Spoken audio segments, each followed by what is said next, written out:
Welcome, listeners, to www.ironradio.org, the website and podcast for all things strength sports and sports nutrition. With your hosts, Lonnie Lowery. Remember, Phil is like a gnarled old oak tree held together with scar tissue and bone spurs. Rob Fortney. And I'm telling you, the pain that I would suffer was beyond excruciating. And Phil Stevens. Just do it, Rob. You'll kill all those nerves. Thanks for listening. Welcome, Iron Radio listeners. This is Lonnie Lowery. I'm an exercise physiologist, and I'm a nutritionist, and I'm a former competitive bodybuilder. And this is Phil Stevens. I run Strength Guild, and as well as a bunch of events coming up. I'm a powerlifter, Highland Games athlete. I'll compete in about anything they let me. So yes, you will. Except for running. All right. Nice. This is Dr. Mike T. Nelson, owner of FlexDiet.com, instructor, faculty member at Rocky Mountain University, and faculty member at the Carrig Institute. Right on. All right. Well, that's us, everyone. We have a lot of mail, and we have some news coming through, so we're going to do an episode of News and Mail, as we are wont to do, so this doesn't back up on us, and we can be as agile as possible, just responding to everyone. This first one I actually alluded to last week, and it's mostly for Phil. This is actually from one of my former students. Some of them get turned on to the podcast. As you can imagine, sometimes they'll come by and they'll start asking me like sports nutrition questions or lifting questions, and I'll be like, after a while, maybe a few years ago, the dim bulb flickered on with me. I'm like, why don't you just go listen to Iron Radio? Because I guarantee we've covered this in the last 10 years, So anyway, this is from Cody. He was talking about, he's traveling all over Europe, actually. It's really kind of interesting what's going on, but I'll kind of leave that to the wayside. He says, I actually had a question for you. Lately, I have felt my quads are lacking. I work them 2 to 3 times a week. Typically, I either do a safety bar squat or barbell squat for the compound movement. I'll do this for 5 sets of 5 to 8 reps. I never go higher than 315. I'm not quite as strong as I used to be. Then I'll do Smith machine squats for 3 by 20 reps with 135. I do a second pause at the bottom, 1 second pause. And then I finish off my quads with lunges or leg extensions. Do you have any recommendations on what I can do to help develop my quads more? I would greatly appreciate any advice. What do you think? More than that? More than what he's doing? It seems like he's doing a ton. And that could be even an issue. Maybe he's doing too much and never recovering.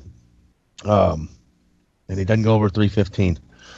And it's hard to say what he's hitting for reps. I mean, if he's honestly hitting like sets of 20 with 315, then at some point you're probably going to have to go above 315. Well, no. He said the 3 sets of 20 is with 135. Oh. I think the 315 is for the 5 sets of 5 kind of thing. Okay. Well, then I'm going to say at one point, I mean, you're going to have to probably, at some point, that 135 and stuff is going to have to get heavier. I mean, your body's just going to get used to that. And I think we've talked about this on the show before. I mean, if reps were the end-all, be-all, then marathon runners would be jacked. At some point, there has to be load. There has to be intensity to elicit more growth. So, I mean, your body's probably just used to that stimulus of 135 per 20, and you might have to go 155 or something like that. It could be something as easy as that, and it sounds like if you're doing all that multiple times a week, like I said, you might need to back off.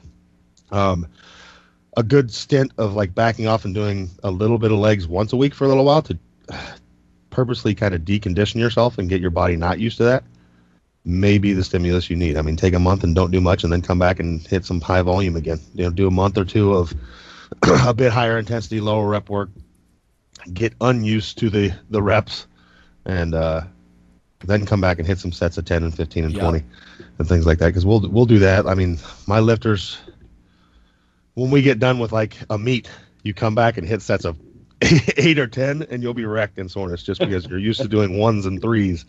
So our body's pretty amazing at getting used to what we put it through on a regular basis. So it could be as simple as that. Does almost it's time to change it up. It almost sounds illogical, but there was a pro bodybuilder. It might have been Corey Everson. It was a woman, and she used to purposely do that, right? And she was known for her legs, and she would take a little while off. or even just periodize. I mean, if he's doing this 2 to 3 times a week, he's got what I would consider the moderately heavy work, like 5 sets of 5 with 315, and then he's also doing 3 sets of burnouts with 20 reps. Yes. It's like maybe take some time off, just do some heavy stuff for the next 8 or 12 weeks or whatever, your duration, then do some higher rep or undulate that periodization up and down. I mean, one of the things that you can't ignore either is frequency is very popular now, but it worked for a lot of people that were looking for size was the whole just 1 time a week and go in and wreck them and then leave them and let them rest for a whole freaking week. And then come back. That worked. So, that's old school. Yes. Yeah. Oh yeah. Yep. I did that myself for many years, and I had it's probably time for, like you said, just a change. You've gotten so used to what you're doing that it's not eliciting a response anymore. Mm-hmm. So, yeah, his work ethic is not in question. 2 to 3 times a week, To me, 5 sets of 5, that's plenty of volume right there. To follow that up with 3 sets of 20. Yes, and at some point you just can't add more. So you can't just keep adding more. So I think the whole deconditioning thing that we talked about is probably a good idea. Mm-hmm. And get unused to that stuff. Somehow it resets something. I've never seen a paper on that, because it does. Mm-hmm. It seems almost illogical on its surface. Like, why would you get out of shape to get back to where you are? But it's like half a step back so you could take 2 steps forward, I think. Yeah, it does seem to work that way. Interesting on his squat form, what form he's using. If his shin is super vertical, he's almost like a borderline more box squat type thing, then he may consider changing up his stance a little bit, assuming his knees and structure can handle it, and allowing that knee to drift a little bit more forward, which is going to shift more of the load onto the quads right, too. Anterior, yeah. Yeah, no, that's a good point. We're not seeing what he's calling a squat. And right. If I have an athlete it was literally just for size, then we're going to go as deep as we possibly can in a safe fashion. Yeah, so. I'm guessing because he uses the Smith machine for the burnout reps, there is some of that going on. There'd have to be on a Smith machine. His light work is on the Smith machine, so I think Smith's just really that's one of the best things about them. I think is that you can either be on one side of the bar or the other and force the stress more anterior or posterior or whatever. But and I actually know him, so this is a little bit different scenario. He's sort of a smallish kind of wrestler kind of build, muscular. Not he's not built like Jim Wendler. He's very strong. Well, I mean, we can't ignore calories. Oh no, that's right. Let's not forget the nutrition. Let's be truthful here. I mean, if you're doing 10,000 sets and reps, but you're not putting any fuel in there to build anything, they're not going to grow. Not going to grow. So yeah. Okay. Next up, we have one from Rachel. Let's see. Hi guys, I'm contacting you for some advice on supplements for metabolism, and I think this might stem from last week's episode. Mm-hmm. I have someone asking me what supplements are the most effective for women, specifically that have gained weight through menopause. Please let me know what you would recommend. I hope your semester is starting off well, your research is humming along, etc. To me, this is tough, and I'll just offer this. A lot of fat burners, right, that somebody might go buy on the market to get in shape, and I've got to assume that there's lifting involved in some level, otherwise why send us the question, but a lot of fat burners are sort of stimulant in nature. So if a woman is undergoing menopause, by definition, she's midlife. Typically, I know it happens at different times, 40s and 50s as far as decades go, but a lot of them are stimulants, and they could actually interact with other meds. So to me, the older you get, the more you rely on different meds. Like I didn't used to take ibuprofen and caffeinated aspirin like I do now, stuff like that. And of course, that goes times 10 with all different kinds of medications. So you'd have to be careful about the fat burner stuff. The typical approach that's not stimulant-based, and let's face it, or maybe she can. Maybe she's a 55-year-old. She says, I'm all about the stimulants. Okay. Yeah. Not on any other meds. Okay. Just because they interact, some of the herbal stimulants interact a lot. But I just suggested you focus on something like a gram of protein per pound daily. Try to get 30, 35, 40 grams of fiber even every day. Those are things that tend to be non-stimulant approaches, to fat loss and that kind of thing. Mike, what do you think? If you have somebody asking, like a, perimenopausal woman asking about supplements for fat loss? Yeah, I agree that I don't think the fat burners are all that useful. A lot of times their stress is pretty high, and I actually just had this discussion with a client yesterday, actually, and there's some interesting research. I guess the one I would put probably at the top of the list would be melatonin. There's a cool open access review if you just type in the title, Sleep, Melatonin, and Menopausal Transition. What are the links? It'll pop up from 2017. And we do know that there's some other data showing that if your sleep is severely impaired, it does shift your fuel to be using more carbohydrates and not fat. We do know that messed up circadian rhythm is related to body composition in more epi studies. So that's what I would look at and see if they can get, sunlight exposure for at least 20 minutes in the morning without, windows or sunglasses. If not, just starting at around, 1 milligram of melatonin as it gets dark may be beneficial. Mm-hmm. That's probably the direction I would look at first, but it could be a whole bunch of stuff, and obviously work with their physician or functional med doc just to see what's going on too. Yeah, that's when we did our predictions, we probably should have brought up chronobiology as one of the things that's coming down the pike, because those sorts of circadian rhythms, I've always been a fan of looking at that sort of stuff and eating different things at different times of day. And it's a good point about the melatonin, right? Because I've seen some work. You could be stimulating growth hormone release, or you could be doing other things, or like you said, just resetting yourself, like from a neuropeptide way. I don't know. That's not a bad idea either. That's a non-stimulant approach. Yeah, non-stimulant, because the last thing I really want to do is add just a whole bunch of stress to their system too, and possibly make everything worse. Yep. Phil, I know you've got a lot of female lifters. Do you have some in the perimenopausal age, like mid 40s through their 50s and beyond? Oh yeah.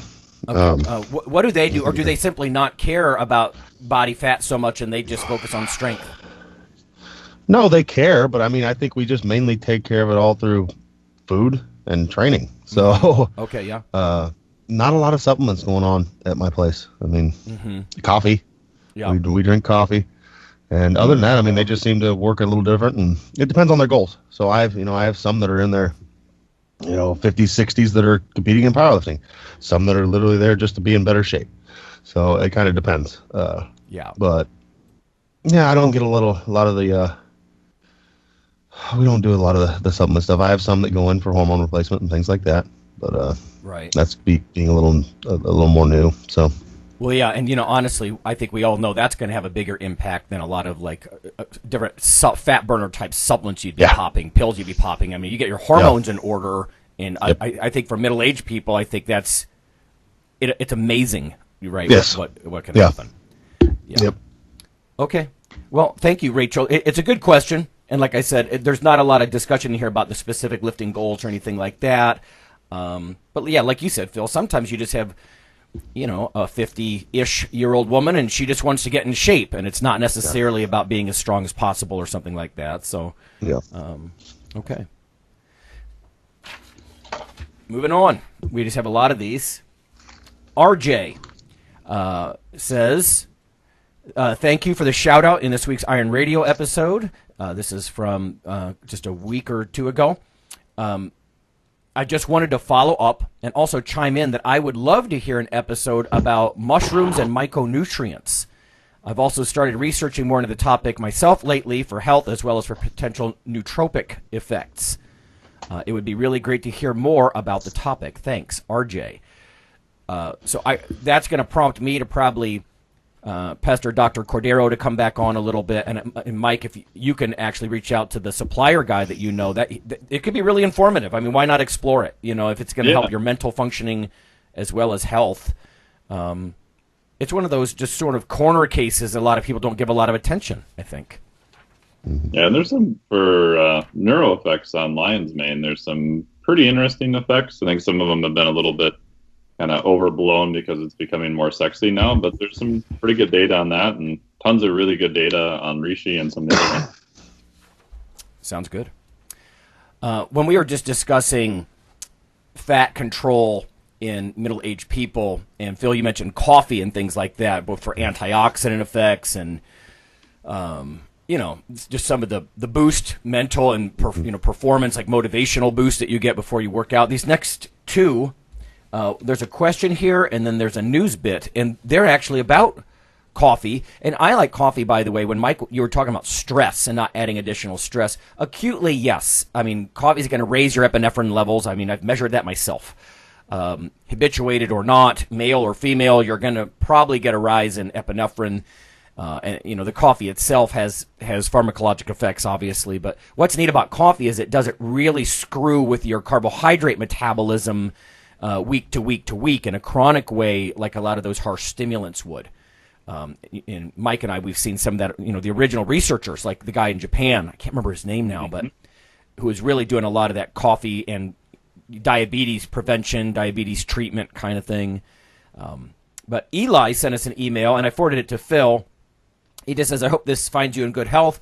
I'm inquiring about contact information regarding the Murica brew. And I think this is funny. He heard Phil mention, I think, in an episode of Iron Radio. He says, as a strength coach and athlete, my staff and I go through a lot of coffee, and if we can get our semester bulk supply from a trusted Iron Radio co-host, that would be amazing. I know this is not your department, but just trying to get in contact right now. Many gains, Eli. So I don't think we're alone with the coffee interest. Like I said, it's sort of back to that whole food approach, Phil, that you take, which is, it sounds a little hippy-dippy, but sometimes the better approach is the more, the less processed, more whole food approach. And I think with coffee and pre-workout stimulants, that's just really true. So. Yeah. Eli's coffee is in transit to him. Oh, so. Is it? Perfect. Yeah. Okay. So. Those are Robusta beans that you guys use, right? Yes. Like that's a highly caffeinated stuff. Yeah. And not artificially so. I think a lot of people need to realize, my understanding is I learned more about the culinary and ag part of coffee, agriculture side, is there's Robusta and Arabica beans, right? And if the altitude is right and you get those beans, you can get actually a darker, heavier roast, which is something I like. It's not unlike like the Death Wish guys and some of the other ones that are selling. I think it's just Robusta beans, but good. The hardest part from the little I know about roasting and whatnot, the hardest part about those beans is making them not taste bad. Because the Arabicas are a much better. They're the favored as far as tasty flavor. So yeah. Yes. But my roaster did an amazing job of. He's like, it's not going to be. He's a coffee snob, so yeah, I like him already. Basically, he doesn't use these beans, but he's like, I'm going to do my best. This is not my best work here, but it's got a lot of caffeine. So right, yeah. So I mean, I think it's delicious, but especially for the caffeine content. And I was amazed at the caffeine content because I drink a lot of coffee, and me and one of my employees sat down and had a couple cups, and it was like, whoa, yeah, he wasn't messing around. So yeah.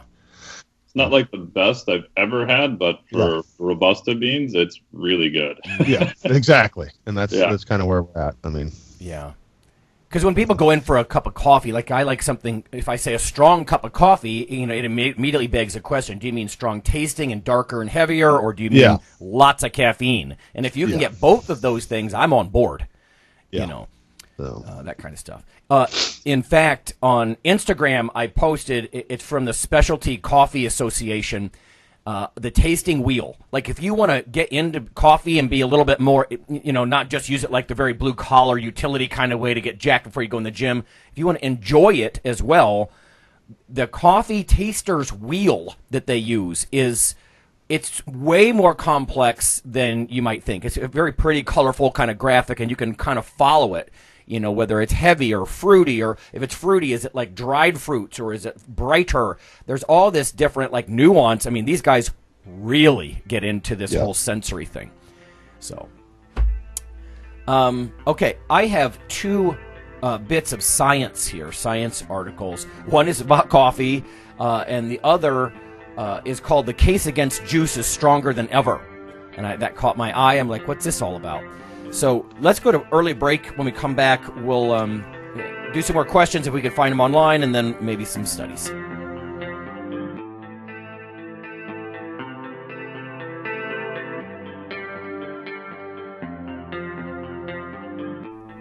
Hey listeners, this is Dr. Lonnie Lowry.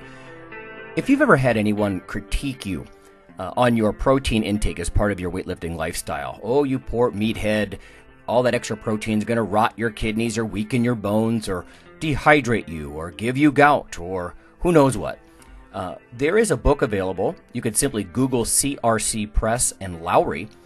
And what I've done is reach out to experts all over the world and create a book, a single compendium that you can hold up and say, this is why I consume extra protein.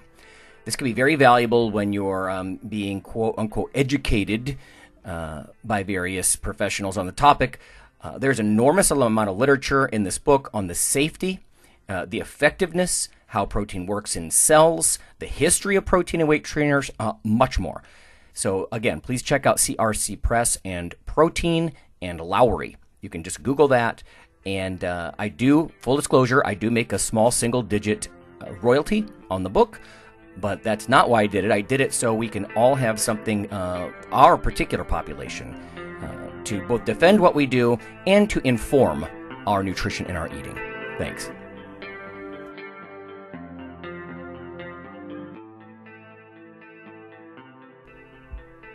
Iron Radio is, of course, primarily a podcast.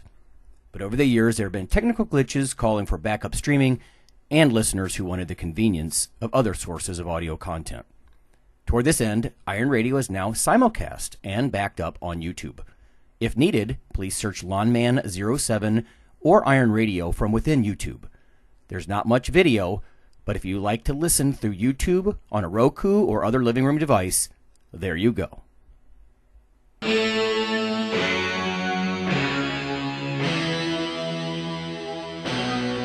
Like your weekly fix of Iron Radio? In addition to being a popular institute on iTunes, we are also on email. Simply go to www.ironradio.org and sign up for the voluntary email. You'll get a once per week email, no more, that's little more than the show notes and a link to the audio. So go for it.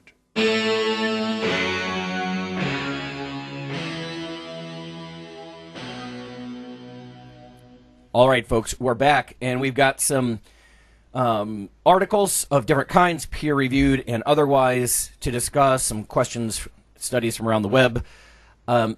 This first one I said was about coffee. This is by Hurley and colleagues in the Journal of Strength Conditioning Research. Strength and Muscle Sport News. The version of it that I have here says ahead of print, so I hope I'm not getting myself in trouble with this. I think it's been published, but the neat idea is about coffee and its analgesic effects. We're actually doing a study in my own lab, but right now with some doc students, with the PT kids, on whether or not coffee can help with rehab, right? Not just because it might boost muscle contractility and help you be strong through the rehab, but also the analgesia that goes with it, just because of the way coffee works. But this is entitled The Effect of Caffeine Ingestion on Delayed Onset Muscle Soreness. It says less is known about caffeine's potential role in perceptions of pain and soreness during exercise. The primary purpose of this study was to examine the effects of caffeine on muscle soreness, blood enzyme activity, and performance. I'm going to focus on the pain aspects because I think we know that with resistance training, you do get enhancement from coffee ingestion beforehand. And again, that sort of standard dose is in the 3 to 6 milligrams per kg of your body weight range. We tend to give around the 4 to 5 range. Bigger guys who try to take the 6 mgs per kg, I think it's like anything else with really large mammals. It kind of falls apart. Like it becomes too much. Like I don't care how big you are, even if you're over 300 pounds, I'm not going to look at you with a grin and say, "Here, take 4 Vivarin." You know, that's not okay. Anyway, they used a 0 to 10 visual analog scale for pain. Basically, you just point, on this ruler from frowny face to happy face kind of thing, typically. Caffeine resulted in significantly lower levels of muscle soreness on days 2 and 3 compared to placebo. Total repetitions in the final set of exercise also increased with caffeine ingestion compared to placebo. And I find that interesting, too, right? Not only do you hurt less, but when you're literally getting a little more volume when you get back into the gym. This study demonstrates that caffeine ingestion immediately before an upper body resistance training session enhances performance with a further beneficial effect of attenuating delayed onset muscle soreness. Again, not abolishing it, but at least, attenuating it a little. And that's really good. I'm going to actually use that probably in a project that, again, that we're working on with rehab, because I think a lot of people overlook that. So, and again, I think that's why you see stuff like that caffeine back and body kind of thing, or, the caffeine aspirin combo. On one level, caffeine is supposed to speed the effect of the aspirin, but it has mild analgesic effects of its own. And if it's going to help you get back into the gym and, doing more reps, I think that's pretty cool. So, again, yay, coffee. I need to try to find some things about coffee and how it messes with your sleep and that kind of thing, because I just sound like a cheerleader, for it. But, there's a lot of you probably saw it too. There's a brand new study, 2018, on the effects of coffee components on muscle glycogen recovery. It's a review. I haven't had a chance to read it yet, but I'll send it over to you. But if people look up the title 2018, it'll pop up on there. Oh, I have not seen it. No. Yeah. International Journal of Sports Nutrition, Exercise, and Metabolism. Oh, right on. Yeah, because one of the things we're looking at in the lab, we're sending stuff over to Dr. Booth. He's a analytical chemist, and we're looking at some of the other superstar candidates, right? Of all those hundreds of compounds in coffee, it's not just liquid caffeine. So we're looking at some of this other stuff and how brew method might affect it. And who knows, maybe down the road, Phil, we can work together and be like, maybe, I can offer some input. Like, what does the science say about these different brew techniques? How do you get the most antioxidants or the most effect? And then we can kind of play with it back and forth. Maybe Phil's guy says, no, I don't know, that tastes like shit. We can't do it that way, but we'll see. Here's one. I just mentioned this caught my eye, and then we'll see what you guys have floating around.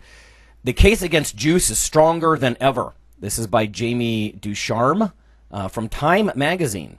Now, I thought, you know what I thought. I thought this was about anabolics.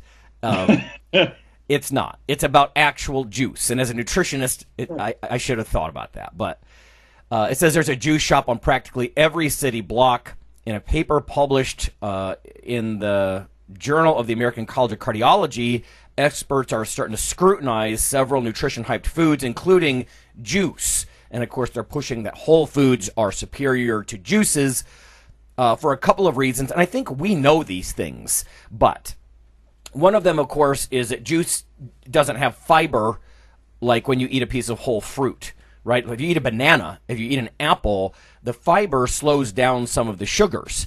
And when you consume juices, there's typically 0 to 1 gram of fiber in that stuff. Now, I'm not talking about smoothies, but just, juice, fruit juice. And then you end up getting a whopping dose. I mean, you could chug down 100 grams of fructose, or different sugars, and your body actually struggles to deal with that a little bit. Now, they go on to say, by missing fiber, juice won't keep you full. Drinking nutrients is less satisfying than eating them. Well, of course, we use and abuse that, right, for weight gain in our field. So if you can drink calories and you're not quite as full, like hard gainers should be chugging, I would think, fruit juices or preferably smoothies or, whatever, protein, put some protein in there. But the whole idea, liquid calories, is a time-honored trick, right, for being a little bit less filling so you can be hungry again sooner. Let's see. Without fiber in the mix, juice is essentially just the natural sugars and water found in its ingredients, says Scott Kahan, Kahan, director of the National Center for Weight and Wellness in Washington, D.C. Though natural sugar may seem harmless, your body does little to distinguish between the sugars in an apple versus those in a piece of candy, Kahan says. And again, they go on to talk about the different aspects of juice. They say juice cleanses probably won't help you lose weight. I'm all on board with that. This whole toxin cleanse thing is, ever present and just doesn't go away. The only cleanse I like is Phil's meat cleanse. Dude, literally extrude out your backside everything with pounds of meat. Oh, that's terrible. I I have never in my career seen a reputable scientific study showing that juicing and cleansing has any effect on weight loss or other positive outcomes, Kahan says. And then they go on to say juice may even help you gain weight. And again, in our field, we tend to do that on purpose, right? Drink some, if you can get some nutrients, and it's not just Pepsi, And then finally, they say smoothies may be better for you than juices, of course, because they tend to use whole fruits and vegetables in there as well. So I've actually heard about this even in pediatric nutrition, right? Like it's kind of debatable. Do you withhold a certain amount of juice from kids? Because they might not get many fruits and vegetables. But at the same time, is juice the best vehicle, to get that into kids? Maybe not. I mean, even real juice. I'm not talking about the drinks and beverages, right? If you get a bottle of juice and it says, quote, unquote, beverage or drink, that could be like 5 or 10% juice. But even the real deal juice is utter scrutiny, apparently. And this is, oh my God, this is what, 4 days old, this article. So spanking new stuff, back in the news, against fruit juices, I guess. I'm not going to turn away from my fruit juices entirely, but I get their point.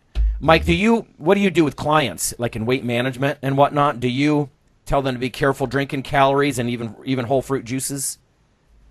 Yeah, in general, I mean, if we're looking at their food log and they're trying to lose weight and better body composition and they're drinking a ton of calories, regardless of where they're from, obviously, like you said, that's going to be an issue, right? Because the volume is so condensed. I have used just like getting a blender and throwing a bunch of vegetables in there. So like my favorite right now is a little bit of pineapple, cilantro, lots of celery, and a little bit of lemon and lime, maybe a couple carrots. You get a little bit more of the fiber in there. Granted, it's getting kind of mashed up a little bit. I find that works well. It's a little bit higher satiety. It's an easy way to get a lot of micronutrition in because, sometimes even getting people to eat one vegetable with every meal can take a while to do that. So that's generally what I do. I agree with what they said in the article, but I also it annoys me that these are the things that the media tends to put out because you'll get other people who are not clients that send you links and they're like, oh, so now juice is bad, so I can't drink any juice either. Oh, I'm just going to go back to my Pepsi. Right. And that's, more of their all or nothing thinking, but it's, what are you replacing it with? If you switch to juice instead of the same calories from Pepsi, probably better. If you think that juice is the healthiest thing on the planet and you're going to drink 3 of them a day from God knows where the juice is actually created, probably not the best, but it's, and even then I've seen on a continuous glucose monitor, one person who is a borderline diabetic, every day at 10, we see these huge, just monster spikes in his data. And I'm like, what was he doing then? And she's like, oh, he was having fruit juice every day at 10 a.m. I'm like, oh, well, in that case, at least for that individual, it's probably not going to be so good. So, but, like all things, it kind of depends on what would you be doing in place of it. No, yeah, I get it. And you're right. It's always this black and white, or they want to attach a subjective, like a value judgment, Is it good for you? Well, I don't have a piece of equipment in my lab that measures good, and they need to understand that that's why science is reductionist, like, yes, will you get more certain vitamins and minerals? Yeah, oh, yeah, you will. Like if you have high blood pressure and you need to get some potassium in you, having a nice 16-ounce glass of orange juice with your breakfast that's perfectly fine. But yeah, is a physique athlete going to be drinking fruit juices in the 20 weeks before a show? Probably not, or at least not much unless they're really depleted after a workout, Yeah. So, all right. So I'll pass the baton to one of you guys. I only have one more article here. Phil, what do you have going on? Man, I got too much going on. Lots of events and meets and things like that. I mean, the usual for me. So the Arnold's coming up, so I'll be going out there. Mm-hmm. That's in a bit over a month, so I'm going out there to Nice. force Windler out of his house again, and I also have a couple athletes competing. So, there's cool. That, and then kicks off from there. Just crazy summer. I don't think I've been down there. Oh my God, 5 years probably. And, it's 2 hours for me. A lot of people drive a long way to go there. I mean, that's, like you said, that kicks off the entire sort of fitness season in a lot of ways. Yep. Yeah. Come on out. We're bringing a whole group down. I think there's like 14 of us driving down. So. Oh, nice. Yeah. It's fun to go around and talk to the guys at the different booths and, like I said, it's fun. You share open-ended questions and then just let them hang themselves a little. Yeah. You're kind of snickering. Oh, really? No, I'm not saying like I'm just a curmudgeon. It's, you do try to keep an open mind. The problem is most consumers, they're so open-minded when it comes to those supplements that, their brain falls out. So, Mike, do you have anything as far as science news? Let's see for studies. So we had a question from Facebook about should he get other testing, vitamin D, and he was asking about, I think, DHEA. Those are probably good. I mean, I think depending on the climate you live in, getting a vitamin D test is definitely a good thing. All right, so they're going to look at a 25 hydroxy level. Unless you've got kidney issues or something other really wonky going on, they're probably not going to measure the 125 hydroxy, right? Which is more of a D3. But and if you're going to get DHEA, probably getting the rest to know what's going on with just the hormone panel in general is going to be a good idea. If those are kind of wonky, you can get a little bit more specific into the weeds at that point, but. Standard testosterone, free testosterone. The minimum, though, is just the start. But, talk to your physician and just ask for a male hormone panel, and they'll know what you're talking about. Sounds good. Yeah, the 25 hydroxy D, if people get confused, that's not what you're swallowing, but just because it has, as your liver and your kidneys work to convert, precursors into effective vitamin D, the 25 hydroxy D, your liver and your kidneys put alcohol groups in the 1 and 25 position, but the point being is, it has a longer half-life, so that's what they like to check. I mean, that's... unless you've got, expert, like I said, kidney issues, and they're going to be looking at D3. Most people I've heard from feedback from physicians now, if they're low, they're going to give them D3 as a supplement. For a while, several years ago, the D2 was popular as a supplement from a physician because it needed a prescription for it, but the half-life on that is just really, really low. So it's, unless you're trying to work around a specific issue, not super useful.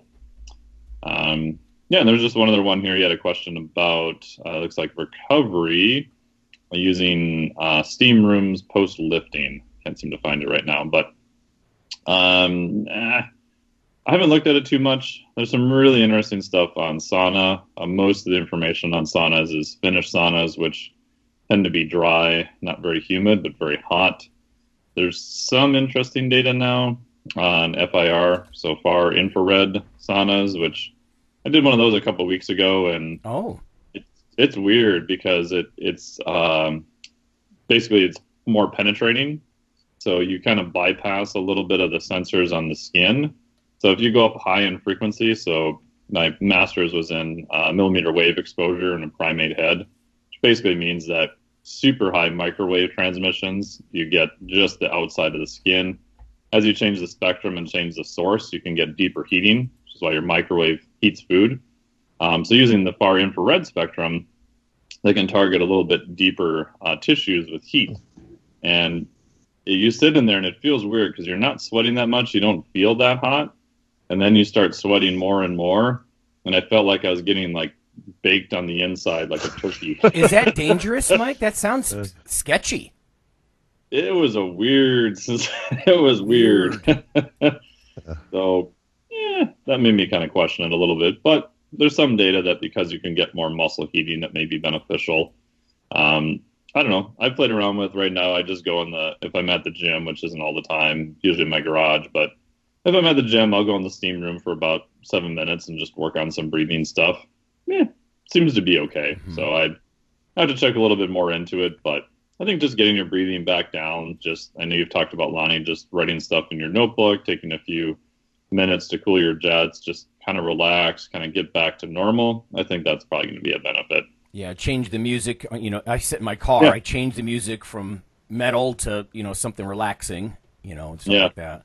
Unlike you, Mike, I don't think I can listen to metal to relax. Yeah, I find that relaxing too. So Now, is this the kind of thing, the infrared stuff, because of the deep tissue heating and all that, could people do it wrong and hurt themselves? Or do you have to go, is this not going to become a portable device that an average person can buy? You know what I mean? Like, are there risks and all that kind of stuff? from what I've seen, because of the spectrums they use, you can't really get that super deep, and I don't think any of the systems on the market are that powerful to override any of that I've seen. Okay. You can get at-home units that are not horribly expensive. Usually the things people talk about then, which I probably would agree, is, how are they made? If you're taking a material that's been pressed wood and now you're heating it, you may get some funky chemicals that are off-gassed from that. And then you get into the EMI from all the electricity used to create it. I'm still kind of on the fence on that. I try to limit it, but I don't know if it's as big of an issue as what people make it out to be. I don't think we really know yet. But those tend to be more of the main issues with that. So you can't cook yourself, though? Not that I've ever seen. I keep waiting for something to show up in the literature or media happening on that. I haven't seen anything yet, but yeah, I'm sure it'll happen to somebody. Oh, yeah, it'll happen. Somebody will cook Oh, yeah. It's like that. It's like those new cryogenic places, and they found like one of the people that works there got frozen. Oh, my God. But Play with liquid nitrogen. At some point, some bad shit's going to happen. Yeah, that's it's going to. It's like the opposite of playing with fire, right? yeah. Yeah. One of my previous internships in medical device, we got to play with liquid nitrogen, which is really fun. And at the end of the day, after my training, the guy's like, I said, hey, we got this, vat left of it. What do we do? It's the end of the day. He turns and looks around. No one's around. He just throws it in the air and it all disappears before it hits the ground. He goes, that'll work. Wow, that's cool. Pretty sure that's not compliant. He's like, you didn't do that. we were playing with that in grad school too. We had extra, and, because we were doing with biopsies. Yeah. We need to, like was it isopentane cool, and then you cryo freeze, Yep. liquid nitrogen, like instant freeze, because you want to freeze the metabolism instantly. It was sort of before a lot of imaging was what it is now. Yeah, and we had extra, and you did the typical thing. You carefully with tongs dip something in there and just shatter it. Stuff like that. That's potent stuff.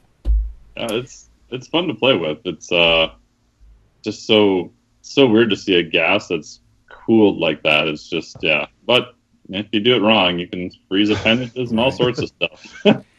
Done well, the infrared stuff, I would think.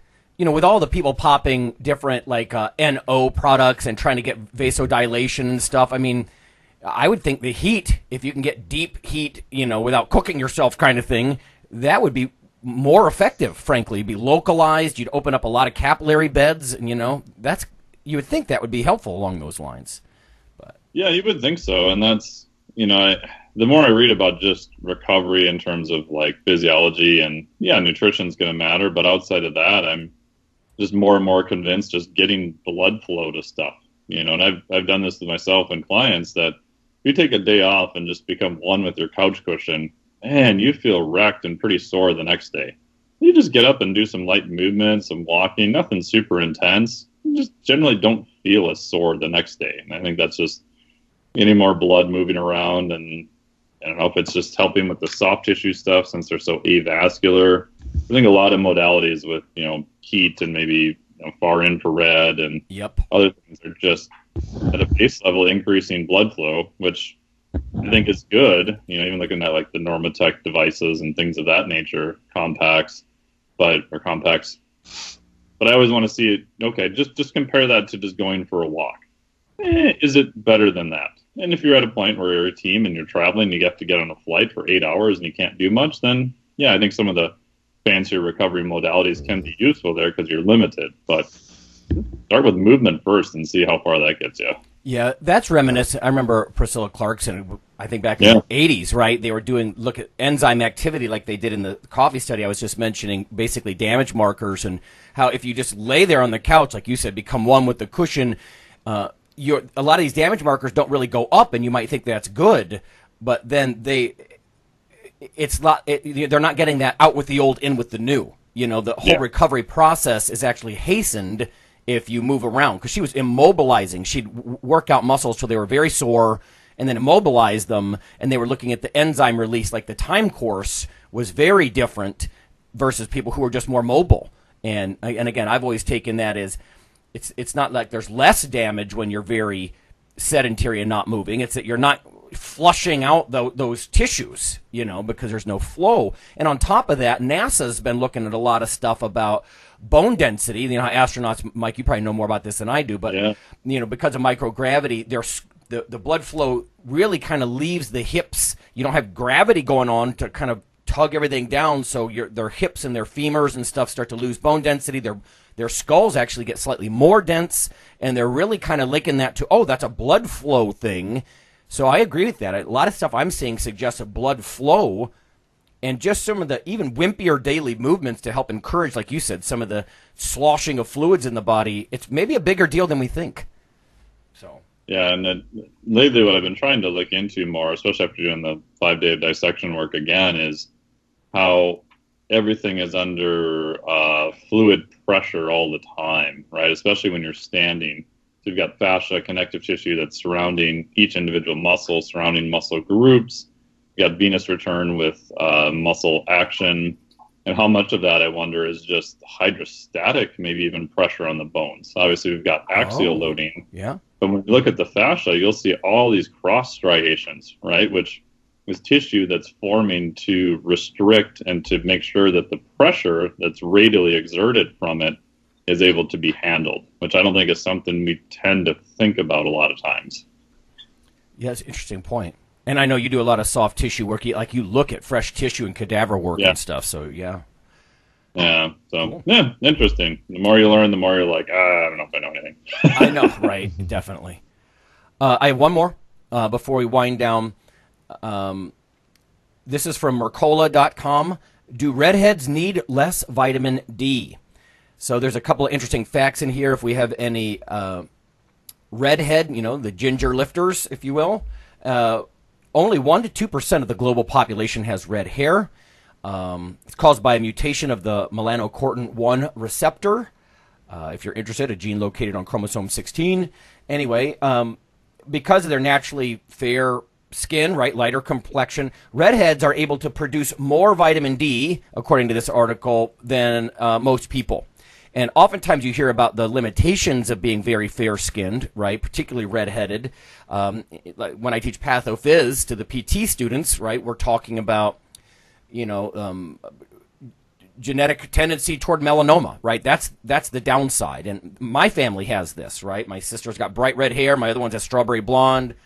My goatee's got a, hint of the ginger and that kind of thing. So basically it says variations in the MC1R gene are responsible for a range of reddish hair colors from strawberry blonde to brown with red hues. I think this is obvious, but red hair seems to be more common among people of Northern European and Western European descent.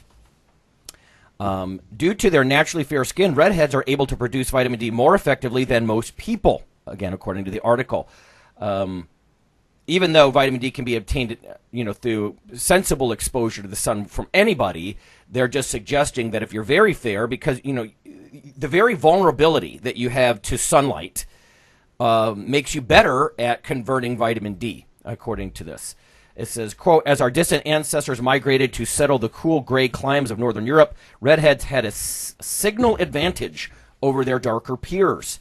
And then later it goes on, again, this is quoting different, I think, lay and scientific media, but, quote, redheads, it would seem, boast a genetic secret weapon which enables them to fight off certain debilitating and potentially deadly illnesses more efficiently than blondes and brunettes. So sometimes when we hear about fair skin, we think maybe blonde and redhead together. I tend to maybe. But it is interesting that I might actually need less vitamin D. And I think where this is pointing, and one of the reasons I bring it up, is we are just discussing in an advanced nutrition course that a lot of nutrition recommendations are moving toward individual, like risk factors and individual needs. So, yeah, this time of year, I typically tell students, it's not just blanket needs, like all saturated fat is bad, don't touch that stuff, or sodium gives you high blood pressure, don't touch that stuff. And that's not always true. You may not, or like some people can respond to folate better, right? Their homocysteine levels may decline better than others just because they're genetically programmed to respond.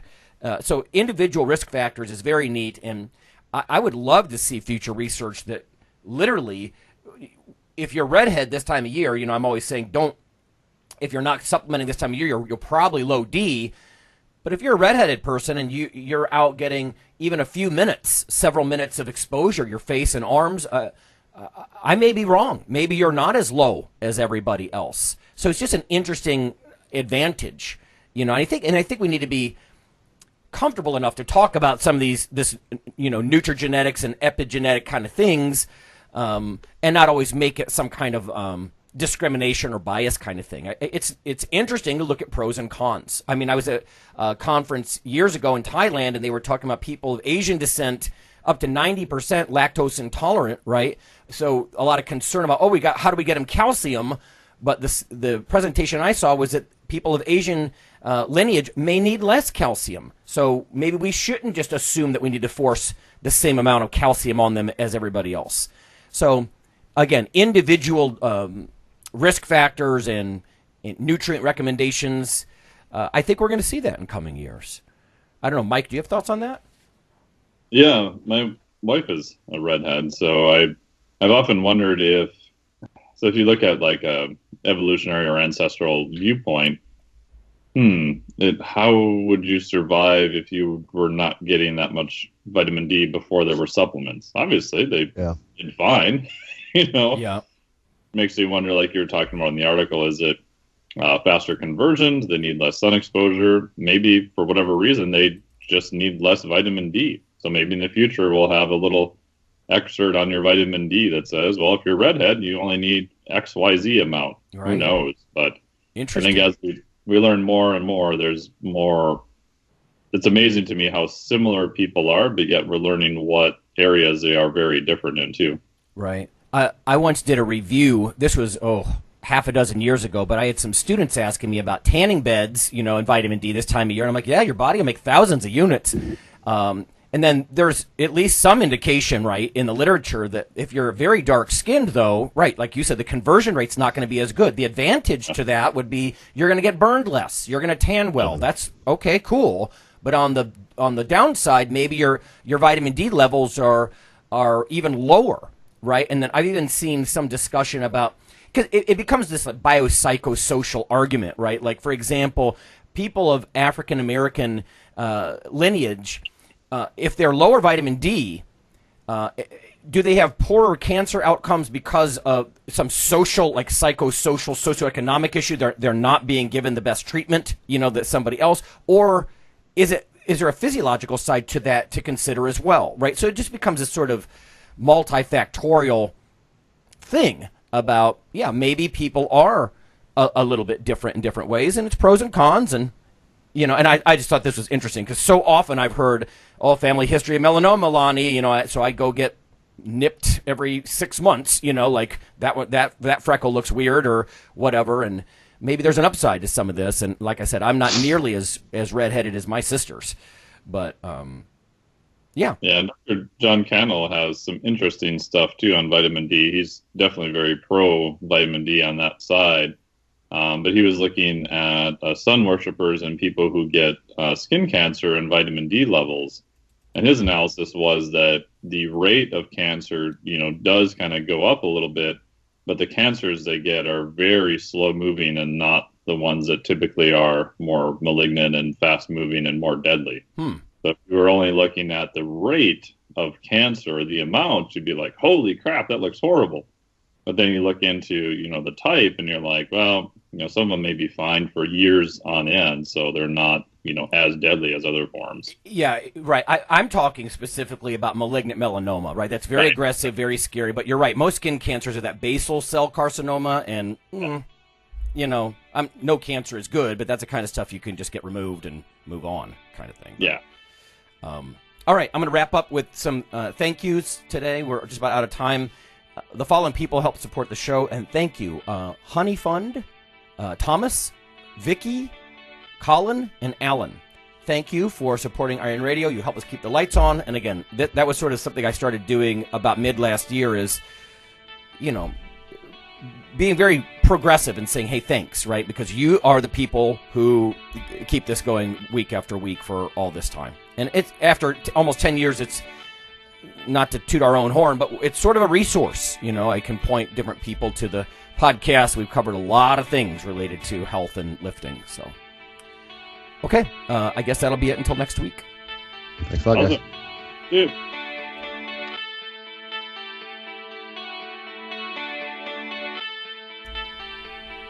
Hey listeners, have you seen the store at ironradio.org?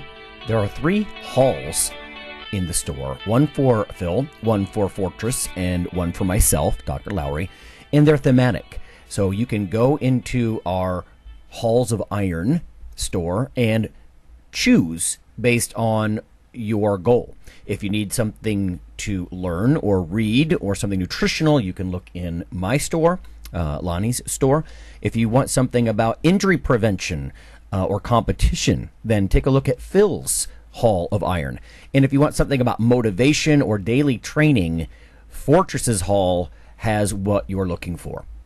There are some fun, heroic descriptors as you browse through the store, so we try to make it a little more fun than the average boring online store.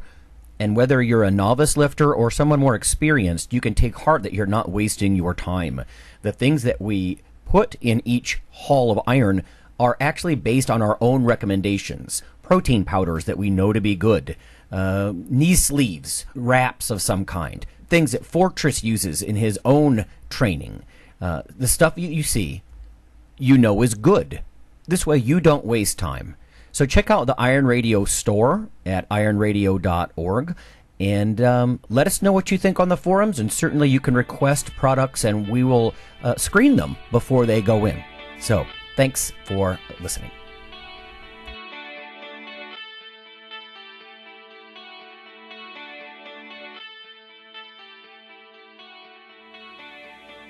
Iron Radio is accepting donations.